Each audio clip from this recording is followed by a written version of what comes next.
And one of the main reasons why I do this is because growing up in Fall River, Massachusetts, and my dad being a politician and my mom working in corporate America, I used to walk into rooms just like this and sit in these seats and say to myself, all I do is drink and smoke.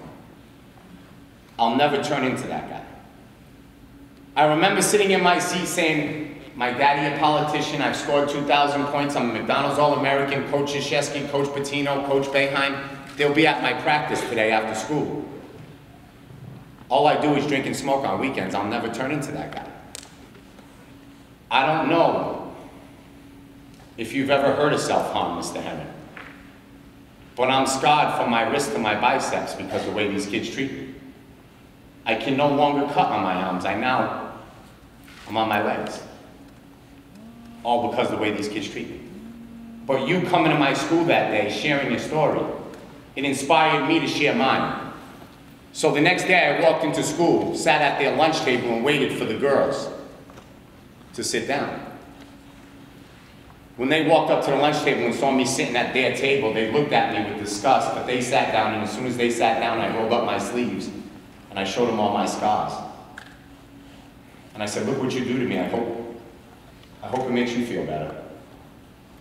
She said, since that day, Mr. Herron, those kids have never said another word to me.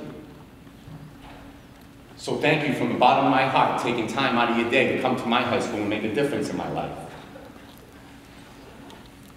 That little girl sends me an email every 30 days. That little girl has over 36 months free from self-harm. That little girl is almost at 3.5 years without putting a razor blade to her skin. That little girl is out of high school. But that little girl's email that I get every month telling me she's got another month down, that means more to me than anything I've ever accomplished in my life as a basketball player. Kids will often say to me, well, Mr. Herron, come on, weed and alcohol, they're not gateway drugs. And the reality is this. I was a heroin addict for 8 years. I never hung out with one hardcore drug addict that told me they started with heroin.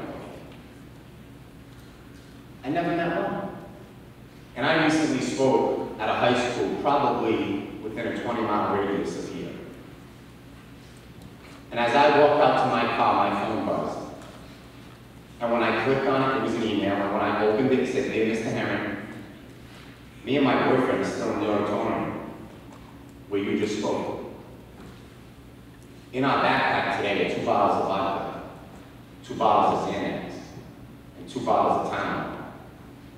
In our pockets are our suicide letters to our parents. Today we're going home to die. We don't want to live like this no more at 16, 17 years old. But you came to my school today and you shared your story. And you gave me a little hope. So as I hit send, me and my boyfriend walk into the principal's office to hand in our letters to our parents. The Bill Record Project started in the winter of 2012. Basically, I meet with groups of kids without any other adult present. I'm not a teacher or a coach, so there's no pressure on them. I offer them the Project Purple Pledge, which is for them to take a stand against drugs and alcohol. I also speak with them about just trying every single day to be the best person that they can be. Standing up for somebody, holding the door for someone, talking to someone they wouldn't normally talk to. These are all ways for them to build their self-esteem and hopefully not lead them to feel that they need to use drugs or alcohol to be anyone different than they already are.